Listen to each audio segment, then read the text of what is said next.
ધોરણ 11 વાલા વિદ્યાર્થી મિત્રો, Om group of school Rajula કુંભારિયાથી અજય શ્રીવાસ્તવ, બાયોલોજી શિક્ષક.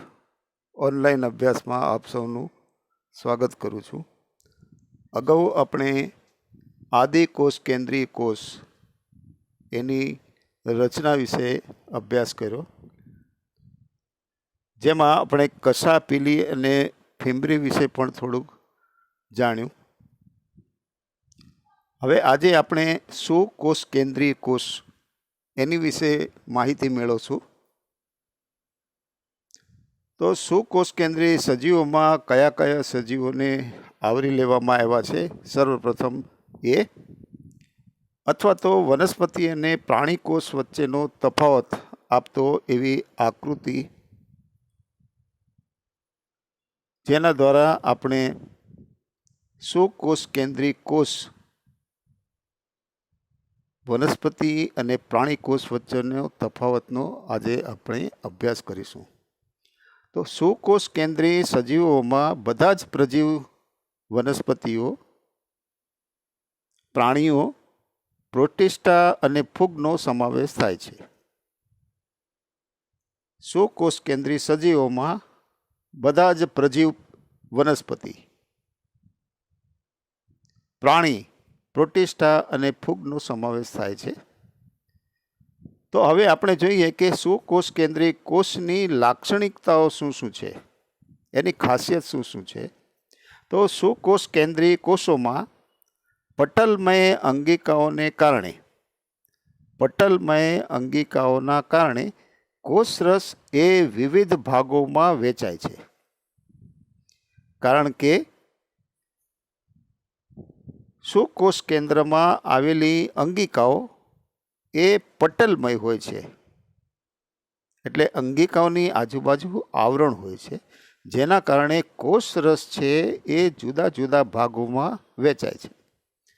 કોષ કેન્દ્ર પટલથી આવૃત સુઆયોજિત કોષ કેન્દ્ર હોય છે.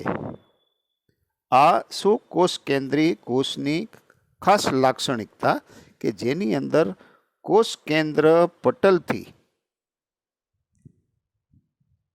આવૃત એવું સુઆયોજિત કોષ કેન્દ્ર જોવા મળે છે.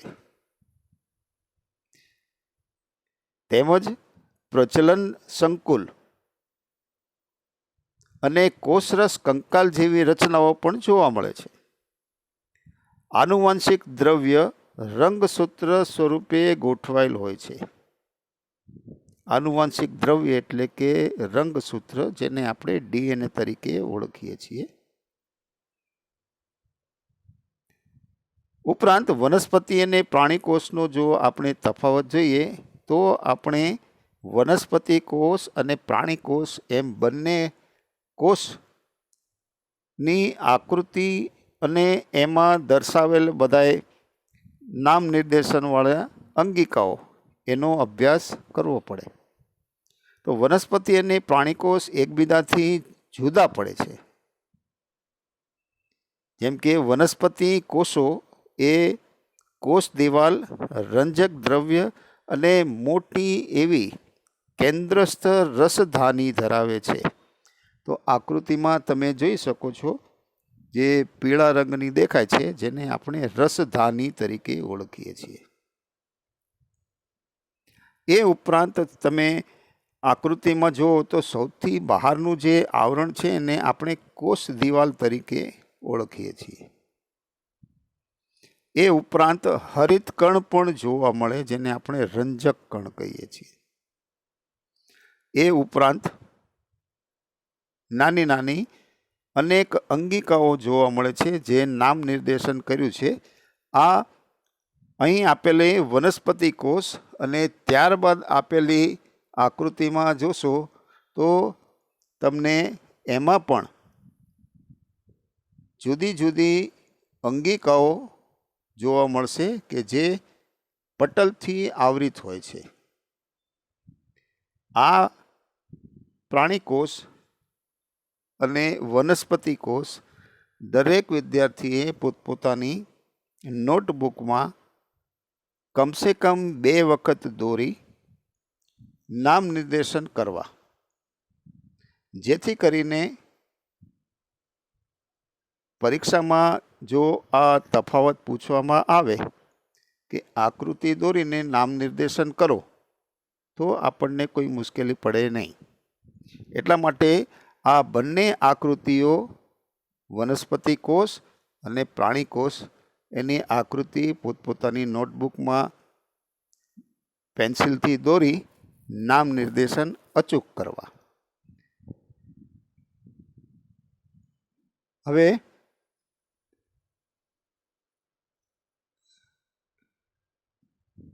અહીં છેલ્લે આપેલું છે કે વનસ્પતિ કોષ જેની અંદર કોષ દિવાલ, રંજક દ્રવ્ય અને મોટી કેન્દ્રસ્થ રસધાની જોવા મળે છે, જ્યારે વનસ્પતિ કોષમાં પ્રાણી કોષમાં તેનો અભાવ જોવા મળે છે. જે વનસ્પતિ કોષની અંદર રસધાની, કોષ દિવાલ અને હરિત કણ જોવા મળે છે કે જેને આપણે રંજક દ્રવ્ય કહીએ, એ જોવા મળે છે, જે પ્રાણી કોષમાં જોવા મળતા નથી. પ્રાણી કોષની અંદર તારા કેન્દ્ર ધરાવે છે. આ એની ખાસિયત છે. પ્રાણી કોષની અંદર તારા કેન્દ્ર જોવા મળે છે, જે વનસ્પતિ કોષમાં ન જોવા મળે. જે વનસ્પતિ કોષમાં જોવા મળે છે એ પ્રાણી કોષમાં જોવા ન મળે. જે પ્રાણી કોષમાં જોવા મળે એ વનસ્પતિ કોષમાં જોવા મળતું નથી. ઉદાહરણ તરીકે પ્રાણી કોષમાં તારા કેન્દ્ર જોવા મળે છે, જ્યારે વનસ્પતિ કોષમાં તેનો અભાવ હોય છે. વનસ્પતિ કોષની અંદર કોષ દિવાલ, રંજક દ્રવ્ય અને મોટી એવી કેન્દ્રસ્થ સ્થાનમાં આવેલી રસધાની જોવા મળે છે, જ્યારે પ્રાણી કોષમાં તેનો અભાવ જોવા મળે છે. હવે કોષરસ પટલની સંરચનાથી કે સંરચનાની આકૃતિ સહ વિસ્તૃત રીતે ચર્ચા કરો.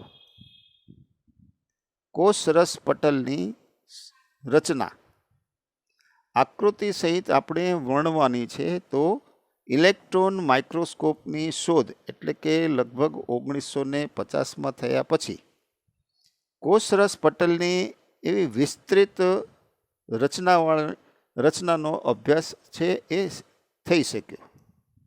તો સર્વપ્રથમ મનુષ્યના રક્તકણ એટલે કે આરબીસી, રેડ બ્લડ સેલ, એના કોષરસ પટલની રાસાયણિક સંરચનાનો અભ્યાસ કરાયો હતો. સૌપ્રથમ મનુષ્યના રક્તકણ એના કોષરસ પટલની રાસાયણિક સંરચનાનો અભ્યાસ કરાયો હતો. આ એક MCQ તરીકે ખાસ યાદ રાખવું. રાસાયણિક બંધારણ કોષરસ પટલ લિપિડનો બનેલો છે અને જે છે એ દ્વિસ્તરીય હોય છે. લિપિડનો બનેલો છે એ દ્વિસ્તરી છે, જે તમે અહીં આકૃતિમાં જોઈ શકશો. આપેલી આકૃતિમાં રાસાયણિક બંધારણ એ કોષરસ પટલનું જોવા મળે છે કે જે લિપિડનું બનેલું છે અને તે છે એ દ્વિસ્તરીય છે. લિપિડના 2 સ્તર જોવા મળે છે. લિપિડની ગોઠવણીમાં ધ્રુવીય શીર્ષ બહારની તરફ હોય છે. ધ્રુવીય શીર્ષ એ બહારની તરફ હોય છે, જે જલ અનુરાગી હોય છે, એટલે કે હાઇડ્રોફિલિક હોય છે. અને અધ્રુવી એટલે કે પુચ્છ, અધ્રુવી જે જલ વિતરાગી એટલે હાઇડ્રોફોબિક હોય છે. અહીં લિપિડની જે ગોઠવણી છે એ જલ અનુરાગી અને જલ વિતરાગી હોય છે. જે ધ્રુવી શીર્ષ એટલે કે જલ અનુરાગી અને અધ્રુવી પુચ્છ જે જલ વિતરાગી તરફ હોય છે.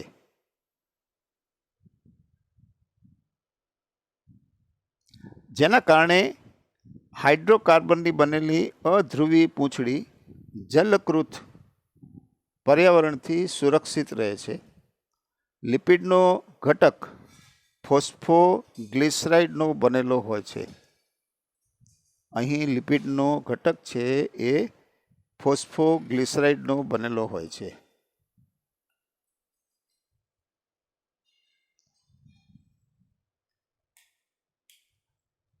જૈવ રાસાયણિક સંશોધનથી સાબિત થયું છે કે કોષરસ પટલ પ્રોટીન ઉપરાંત કાર્બોદિત પણ ધરાવે છે. આકૃતિમાં દર્શાવ્યા મુજબ પ્રોટીન એ ઉપરાંત શર્કરા એટલે કાર્બોદિત પણ ધરાવે છે. જુદા જુદા કોષોમાં લિપિડ અને પ્રોટીનનું પ્રમાણ પણ જુદું જુદું હોય છે. અહીંયા પ્રોટીન છે એ બે પ્રકારના છે. એક છે એ અંતર્ગત પ્રોટીન અને બીજું છે એ સ્તરી પ્રોટીન, જે ખાલી ઉપરલા કે નીચલા સ્તરમાં જોવા મળે. જ્યારે અંતર્ગત છે એ સંપૂર્ણપણે ઉપરથી લઈને નીચે સુધી જોવા મળે છે. મનુષ્યના રક્તકણમાં 52% જેટલું પ્રોટીન અને 40% છે એ લિપિડ આવેલા છે. 52% પ્રોટીન અને 40% લિપિડ.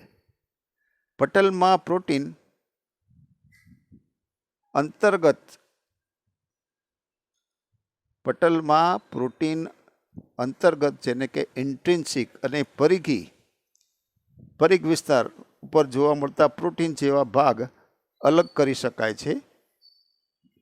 અંતર્ગત પ્રોટીન પટલમાં અંશત કે સંપૂર્ણ ખૂપેલા હોય છે. તો અગાઉની આકૃતિમાં તમે જોશો તો અંતર્ગત પ્રોટીન છે એ સંપૂર્ણ ખૂપેલા હોય છે, જ્યારે પરિઘી પ્રોટીન છે એ પટલની બાહ્ય સપાટી પર આવેલા હોય છે. સિંગર અને નિકોલ્સને 1972માં ફ્લુઇડ મોઝેક મોડેલ આપ્યું, જે સર્વ સ્વીકૃત બન્યું.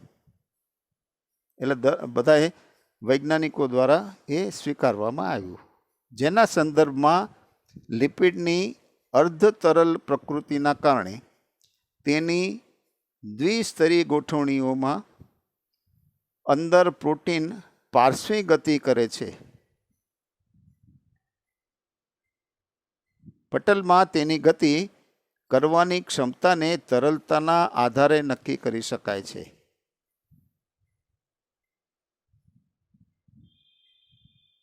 દ્વિસ્તરીય ગોઠવણીમાં અંદર પ્રોટીન છે એ પાર્શ્વી ગતિ કરે છે અને પટલમાં એ પ્રોટીનની ગતિની ક્ષમતાને તરલતાના આધારે નક્કી કરી શકાય છે. આ હતું આપણે કોષરસ પટલની સંરચના, જેને આપણે ફ્લુઇડ મોઝેક મોડેલ તરીકે જાણીએ છીએ, જેને સિંગર અને નિકોલ્સને 1972માં શોધ્યું હતું અને જે સર્વ સ્વીકૃત પણ બન્યું હતું. આ હતું ફ્લુઇડ મોઝેક મોડેલ. હવે આપણે કોષરસ પટલ દ્વારા પદાર્થોનું વહન કઈ રીતે થાય છે એ સમજવાનો પ્રયત્ન કરીએ. તો કોષરસ પટલનું સૌથી મહત્વનું કાર્ય એટલે કે અણુઓનું તેની આરપારનું વહન. આ પટલ તેની બંને બાજુએ રહેલા અણુઓ માટે પસંદગીમાન પટલ તરીકે વર્તે છે. તેમજ ઘણા અણુઓ શક્તિની આવશ્યકતા વગર પટલની આરપાર વહન પામે છે, જેને આપણે મંદ વહન તરીકે ઓળખીએ છીએ, એટલે કે પેસિવ ટ્રાન્સપોર્ટ, કે જેમાં શક્તિની આવશ્યકતા રહેતી નથી. તટસ્થ દ્રવ્યો સામાન્ય પ્રસરણના સિદ્ધાંત અનુસાર પ્રસરણ ઢોળાંશ મુજબ વધુ સાંદ્રતાથી ઓછી સાંદ્રતા તરફ પટલની આરપાર વહન પામે છે. પાણી પણ આ પટલમાંથી પોતાની વધુ સાંદ્રતાથી ઓછી સાંદ્રતા તરફ ગતિ કરે છે. પાણીની પ્રસરણ દ્વારા થતી આ ગતિને આપણે આશ્રુતિ નામથી ઓળખીએ છીએ. પાણીનું વધુ સાંદ્રતાથી ઓછી સાંદ્રતા તરફ જે ગતિ થાય એને આપણે આશ્રુતિ તરીકે ઓળખીએ છીએ. હવે ધ્રુવી અણુઓ અધ્રુવી લિપિડના દ્વિસ્તરમાંથી પસાર થઈ શકતા નથી. ધ્રુવી અણુ છે એ અધ્રુવી લિપિડના દ્વિસ્તરમાંથી પસાર થઈ શકતા નથી. તો આવા અણુઓને પટલમાંથી પસાર થવા માટે વાહક પ્રોટીનની જરૂરત પડે છે, જેને વાહક પ્રોટીનની સાનુકૂલિત પ્રસરણ માટે જરૂર પડે છે.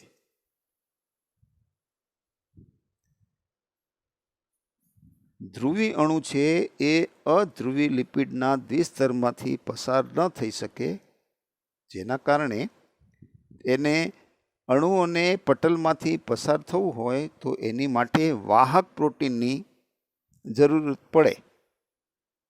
એટલા માટે એને સાનુકૂલિત પ્રસરણ કહેવામાં આવે છે.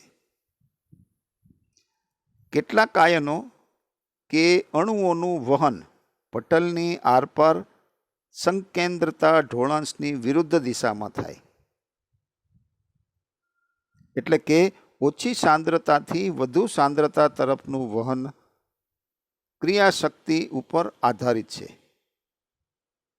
જેમાં એટીપીનો ઉપયોગ કરવામાં આવે છે. તેને સક્રિય વહન તરીકે ઓળખવામાં આવે છે.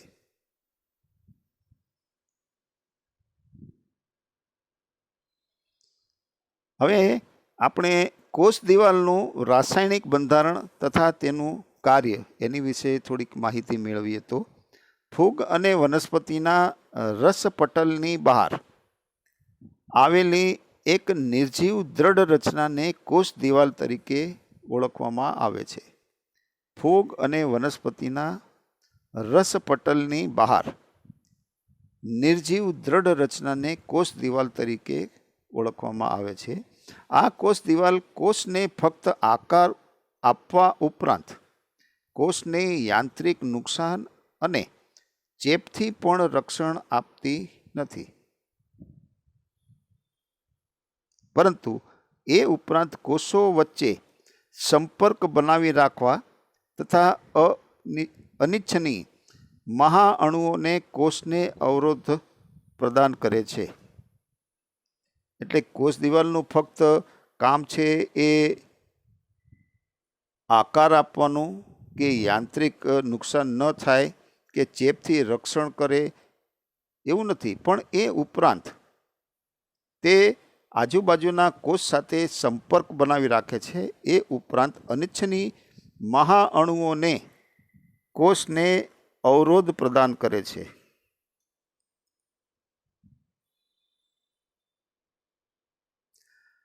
લીલની કોષ દિવાલ સેલ્યુલોઝ, ગેલેક્ટન્સ, મેનોઝ અને કેલ્શિયમ કાર્બોનેટ જેવા ખનિજ દ્રવ્યથી બનેલી હોય છે.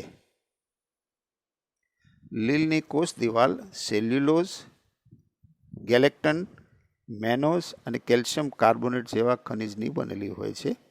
જ્યારે વનસ્પતિમાં તે સેલ્યુલોઝ, હેમિસેલ્યુલોઝ, પેક્ટિન અને પ્રોટીનની બનેલી હોય છે.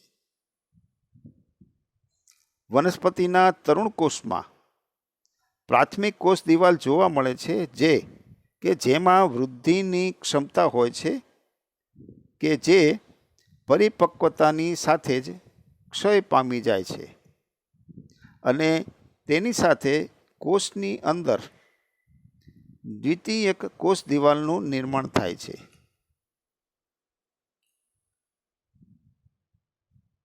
મધ્યપટલ મુખ્યત્વે કેલ્શિયમ પેક્ટેટનું બનેલું એક સ્તર છે, જે આજુબાજુના કોષોને એકબીજાના સંપર્કમાં રાખે છે તેમજ જકડી રાખે છે. જ્યારે કોષ દિવાલ તેમની મધ્યપટલની આરપાર રહેલા કોષરસ તંતુઓ આજુબાજુના કોષના કોષરસને સંપર્કમાં રાખે છે, જેને આપણે કોષરસ તંતુઓ એટલે કે જેને આપણે પ્લાઝ્મોડેસ્માટા તરીકે ઓળખીએ છીએ. આજે આપણે અહીં વિરામ લેશું. આવતીકાલે કોષની અંદર આવેલી બધી જુદા જુદા પ્રકારની અંગિકાઓ એના વિશે અભ્યાસ કરીશું.